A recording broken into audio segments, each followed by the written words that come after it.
এখন বাজে সকাল 11টা। দাদা তো নেই, তো ওই যে তরমুজ আর পেঁপে কেটে নিলাম, বাবু এনেছিল রাত্রেবেলা। তো ভাবলাম সবাই মিলে খাওয়া যাক আর কি, একসঙ্গে বসে খেতে তো ভালোই লাগে না যে কোনো জিনিস। আর সত্যি কথা বলতে গেলে না, সেখানের ফলগুলো না খুবই টেস্টি খেতে। পেঁপেটাও যেমন খুব মিষ্টি ছিল, ঠিক তেমনই তরমুজটাও এতটাই স্বাদ ছিল। তো সবাই মিলে খেয়ে নিচ্ছি খুব ফুর্তি করে, কারণ আজকে আমাদের এখানে লাস্ট দিন। কালকে সারাদিন থাকবো, কিন্তু রাত্রেবেলা আমাদের ট্রেন। তো এই আর কি। তো হঠাৎ করে দেখলাম দাদাই চলে আসলো অফিস থেকে। বলল কি ওর বলে মন টিকছে না অফিসে, কারণ আমরা সবাই ঘরে। এসেই দেখো, এই যে বললাম তোমাদের সঙ্গে, আমার ছেলেটার সঙ্গে যে ও কি করা শুরু করলো। কিছু বলতেও পারি না, বললে আমাকে ধমকি দেয়। ডুগু পাপাও কিছু বলতে পারে না, তো ওকে মানে একদম বাবা সাজিয়ে দিল। তো ওকে নিয়ে ভিডিও টিডিও করলো দাদাই, অথচ সে ভিডিও করতে কিন্তু একদমই ভালোবাসে না, মানে বললাম না, আমাকেও করতে দেয় না। তো যাই হোক, সেই সব ভিডিও আমি পরে শেয়ার করব। তো এদিকে দেখলাম বাবাই নখ কাটছে, অথচ বাবাই কিন্তু একদমই চোখে দেখে না। তাও আমাকে বলছে না যে মা আমাকে নখটা কেটে দাও। তো আমি গিয়ে জোর করে বললাম যে তুমি নখটা কাটতে পারছো না, মাংস কেটে ফেলেছ, আমাকে বললে কি আমি কেটে দেবো না? তারপরে জোর করে আর কি ব্লেডটা নিয়ে এই যে বাবুকে মানে নখগুলো কেটে দিচ্ছি। আর বাবাকেও দেখো চুপ করে বসে আছে, পায়ের নখগুলো অনেক বড় হয়ে গিয়েছিল আর কি। তো এখন বিকেল 3:30 বাজে। তো দুপুরে খাওয়া দাওয়া তোমাদের সঙ্গে শেয়ার করিনি। আর দাদাও জলদি চলে আসলো আজকে, তার কারণটা হলো দাদা বলল আজকে যখন লাস্ট তোমরা এই দিনটাতে আছো, চলো সবাই মিলে আজকে একটু ঘুরে আসি। কিন্তু কোথায় যাব সেটা আমি নিজেও জানি না। তো সবাই আর কি রেডি হয়ে গেলাম, রেডি হয়ে এই যে বেরিয়ে পড়লাম। তো দিল্লিতে চারোদিকে শুধু বিল্ডিংই দেখা যায়, খুব ভালো লাগে। আমাদের এখানে তো আর এরকম বিল্ডিং নেই, তাই তোমাদের সঙ্গে একটু শেয়ার করে নিচ্ছি। তো আমরা সবাই এখন আপাতত গাড়িতেই আছি, আর সেখানে তো ট্রাফিকের কথা বলে লাভই নেই। সব জায়গাতেই শুধু ট্রাফিকই ট্রাফিক আর কি, মানে গাড়ি 1-1.5 ঘন্টা 2 ঘন্টা লেগে যায় আধা ঘন্টার রাস্তাতে, এই অবস্থা হয়ে যায় আর কি। তো যাই হোক, এই যে আগের দিনের মতো সেম ডুগু পাপাকে পিছনে বসিয়ে দিলাম যাতে হাওয়াটা কম লাগে আর কি।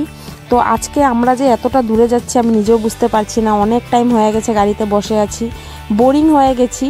তো দাদাও বলছে না, বললো চল পরে দেখবি কোথায় যাবি না যাবি। আমি কিন্তু সবাইকে জিজ্ঞেস করছি। এদিকে দেখো মাও কিন্তু ঘুমিয়ে পড়লো। কত টাইম আর গাড়ির মধ্যে এমনি বসে থাকা যায় বলো।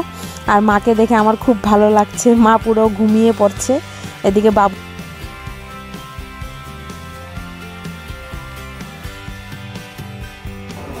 গাড়ির থেকে নেমে কোথায় এসেছি, অক্ষরধামে। ঠিক আছে, এই যে পিছন দিকে দেখা যাচ্ছে কিনা বোঝাও যাচ্ছে না, মোবাইলটা বাইরেই রেখে যেতে হয়েছে। মানে কি বলবো, এত কড়াকড়ি, কিছুই তোমাদের সঙ্গে শেয়ার করতে পারলাম না। এখন আমরা অক্ষরধাম পুরো ভিতরে একদম পুরো ঘুরে টুরে এসে পড়েছি। এখন গিয়ে মোবাইলটা আবার সেই টিকিট দিয়ে দাদা নিয়ে আসলো। তো আমাদের ঘোরাঘুরি শেষ, এখন বাইরে এসে একটু বসলাম, তোমাদের সঙ্গে শেয়ার করতে পারলাম না, কোনো ব্যাপার না, তোমরা নিজের এসে দেখে যাবে। তো চলো ভিডিওটা দেখতে থাকো। খুব খারাপ লাগলো বন্ধুরা তোমাদের সঙ্গে দিল্লির অক্ষরধাম মন্দিরটা মানে শেয়ার করতে পারলাম না, কারণ অনেক কড়াকড়ি এখানে। মানে মোবাইল, পার্স, ঘড়িটাও পর্যন্ত খুলে রেখে যেতে হয় ভিতরে দর্শন করার জন্য। তো আমি দর্শন করে নিয়েছি, সবাই করেছি আমরা। তোমরাও যদি দিল্লিতে আসো তো অক্ষরধামে অবশ্যই আসবে, অনেক সুন্দর জায়গা দেখার মতো। তো যেহেতু আমরা অক্ষরধাম মন্দিরে দর্শন করে দিনে দিনে বেরিয়ে পড়েছিলাম, তো দাদাকে বললাম দাদা চল একটু সরোজিনী মার্কেটে যাব, আমি মোবাইলে দেখেছি অনেক সুন্দর সুন্দর জিনিস পাওয়া যায় অনেক কম দামে। তো সেখানেও গিয়েছিলাম, গিয়ে অনেক কিছু জিনিসও নিয়েছি। তো সেখানে গিয়ে আর ভিডিও করতে পারিনি কারণ অনেক ভিড়। তো আমি কি কি জিনিস নিয়েছি সেটা আরেকটা ব্লগ নিয়ে আসবো তোমাদের কাছে। তো এই আর কি, এই যে ঘরে এসে পড়লাম, এসে রেস্ট করছি। আর মায়ে কিছু একটা বানাচ্ছে আমাদের সবাইয়ের জন্য, তো এটাই আর কি। তো মায়ে কী বানাচ্ছে চলো তোমাদের সঙ্গেও শেয়ার করা যাক। তো মা বলল তোদের জন্য সবার জন্য জুস বানিয়েছি কর্ন দিয়ে, তো অনেক টেস্টি হয়। তো আজকের রাত্রটাই যেহেতু এখানে লাস্ট, তো সবাই একসঙ্গে ফুর্তি করে খেয়ে নিচ্ছি, কারণ কালকে সবাই চলে যাব না, কালকে সারাদিন আছি, রাত্রেবেলা আর কি চলে যাব। তো বন্ধুরা আজকের ভিডিওটা তোমাদের কেমন লাগলো অবশ্যই কমেন্ট করে জানাবে। ভালো লাগলে প্লিজ আমার চ্যানেলটাকে তোমরা সাবস্ক্রাইব করে দিও।